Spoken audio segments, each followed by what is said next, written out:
আসসালামু আলাইকুম। আজকে আমি হালিম রান্না করব। এই হালিমের আগে পরে কোনো কিছুই নেই, এটি একটি নরমাল হালিম। আর এই হালিমটি আমি খাসির মাংস দিয়ে করব।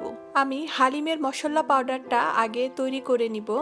আর এর জন্য আমি এখানে নিয়েছি 2 টেবিল চামচ এলাচ, 2 টেবিল চামচ ধনিয়া, 2 টেবিল চামচ জিরা, 1 চা চামচ গোলমরিচ গুঁড়া, 1 চা চামচ লবঙ্গ বা লং, 2 টেবিল চামচ মেথি, 4টি আস্ত শুকনা মরিচ, 4-5টি দারচিনি টুকরা, 2 টেবিল চামচ সফ বা মৌরি, 1 চা চামচ সরিষা আর 3-4টি তেজপাতা। এবং এখানে আমি নিয়েছি একটি জয়ফলের 4 ভাগের 1 ভাগ। চুলার আঁচ মাঝারি আঁচ থেকে কমে দিয়ে সবগুলো মশলা হালকা করে টেলে নিব। মশলা থেকে হালকা করে ঘ্রাণ বের হয়ে গেলে নামিয়ে ফেলবো চুলা থেকে আর ঠান্ডা করে নিব। এখানে আমি একটি কফি গ্রাইন্ডার বা স্পাইস গ্রাইন্ডার নিয়েছি। এখন এই গ্রাইন্ডারে দিয়ে আমি মশলাগুলো গ্রাইন্ড করে বা গুঁড়া করে নিব। যেহেতু আমার এই গ্রাইন্ডারটি খুব ছোট, তাই আমি 2 বারে গ্রাইন্ড করে নিব। গ্রাইন্ড করার এক ফাঁকে আমি এই মশলাগুলোর মধ্যে 1 টেবিল চামচ বিট লবণ দিয়ে দিব। এরপর আবার ভালো করে সবগুলো মশলাকে গ্রাইন্ড করে নিব। যেহেতু আমি 2 বারে গুঁড়া করছি, তাই আমি এখানে একটি প্লেটে প্রথমবার করা মশলা গুঁড়া ঢেলে নিব। বাকি মশলাগুলোও গুঁড়া করা হয়ে গেলে এখন আগের করা মশলার সাথে খুব ভালো করে চামচের সাহায্যে মিশিয়ে নিব। হালিমের মশলা মিক্স তৈরি। হালিমের এই মশলা মিক্স যে কোনো এয়ারটাইট কন্টেনার বা জারে ভরে প্রায় 1 বছরের মতো অনায়াসে ব্যবহার করা যাবে। এখন আমি হালিমের ডাল মিক্স করব। আর এই ডাল মিক্স করার জন্য প্রথমে আধা কাপ খোসা ছাড়ানো মাসকলাইয়ের ডাল নিয়েছি। এখন এই ডাল আমি হালকা আঁচে কড়াইতে দিয়ে টেলে নিব।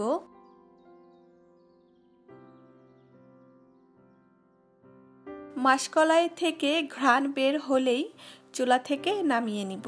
আর নিয়েছি আধা কাপ আস্ত গম। এই গমও আমি হালকা আঁচে টেলে নিব। গম গরম হয়ে এইরকম ফুটতে শুরু করলে চুলা থেকে নামিয়ে নিব। আর এখানে আমি যে বাকি ডাল চাল নিয়েছি সেগুলো আছে। এখানে আমি নিয়েছি আধা কাপ লাল মুসুরির ডাল, আধা কাপ পোলাওয়ের চাউল, আধা কাপ টালা গম, আধা কাপ মাসকলাইয়ের ডাল, আধা কাপ মুগের ডাল। মুগের ডালটাও আমি হালকা করে টেলে নিয়েছিলাম। আরও আমি দিব এখানে আধা কাপ বুটের ডাল আর আধা কাপ খেসারির ডাল। আমি প্রতিটি ডালের বাংলা আর ইংলিশ নাম, এমনকি প্রতিটি মশলার বাংলা এবং ইংলিশ নাম ডেসক্রিপশন বক্সে দিয়ে দিব। এখানে ডাল শস্যের মধ্যে সবচেয়ে বেশি শক্ত হচ্ছে বুটের ডাল আর এরপরে হচ্ছে খেসারির ডাল। তো আমি বুটের ডাল আর খেসারির ডাল আগে আলাদা করে গ্রাইন্ড করে নিব বা ব্লেন্ডারে দিয়ে ব্লেন্ড করে নিব। আমি এখানে ব্লেন্ডার দিয়ে ব্লেন্ড করছি। যেহেতু আমরা এই ডালকে একদম পাউডার করে ফেলবো না, তাই ব্লেন্ডারে যখন ব্লেন্ড করব তখন 30 সেকেন্ড করে ব্লেন্ড করে নিব। এতে দেখতে বুঝতেও সুবিধা হবে, প্লাস একদম গুঁড়াও হয়ে যাবে না ডাল। হালিমের ডাল আধ ভাঙ্গা থেকে একটু গুঁড়া হয়ে থাকে, তো সেই আন্দাজে গুঁড়া করে নিতে হবে।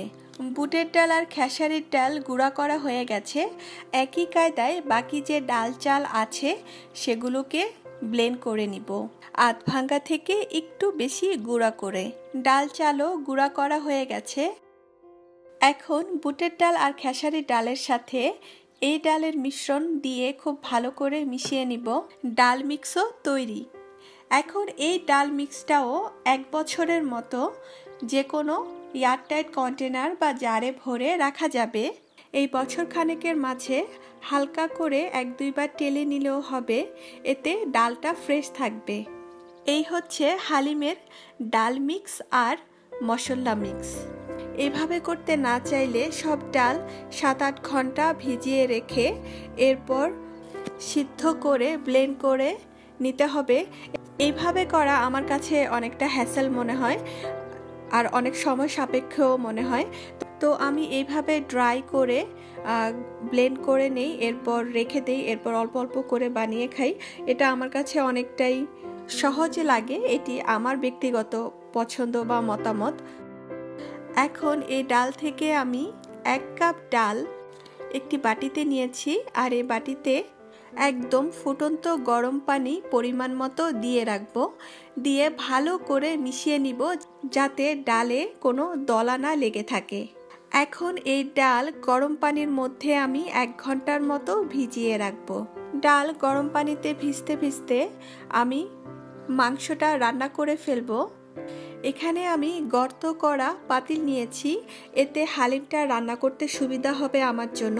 শুধু হালিম না, যে কোনো কিছুই যেটা রান্না করার পর একটু বড় হয় বা ঘন হয়, এই টাইপের খাবারগুলো সবসময় বড় পাতিলে করতে হয়, যেমন বিরিয়ানি, পোলাও অথবা হালিম। তো এখন এই পাতিলে 1 টেবিল চামচ ঘি দিয়ে দিব আর 3 টেবিল চামচ তেল দিয়ে দিব। তেল গরম হয়ে গেলে এতে এখন আমি 2টি পেঁয়াজ কুচি করে কেটে নিয়েছিলাম, আর এই পেঁয়াজ কাটাগুলো গরম তেলে দিয়ে দিব। দিয়ে ব্রাউন কালার করে ভেজে নিব। যদি আগের করা বেরেস্তা না থাকে তাহলে এখান থেকে ভাজা কিছু পেঁয়াজ তুলে রাখতে হবে। আমি আগেই বেরেস্তা করে রেখেছিলাম, তাই এখান থেকে আর তোলার প্রয়োজন নেই।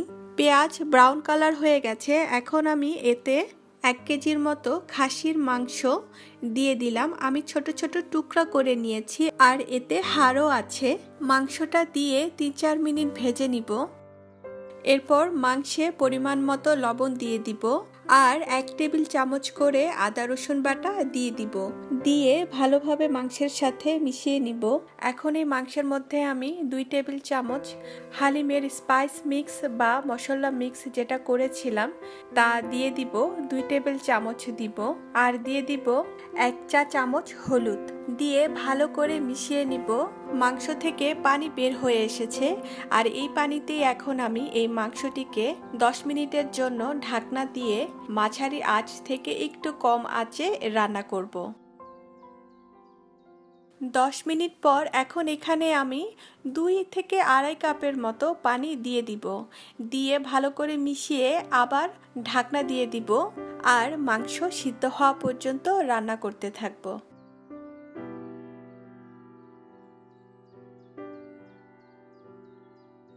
মাংস সিদ্ধ হয়ে গেছে, আর মাংসের উপরে তেল ভেসে উঠেছে।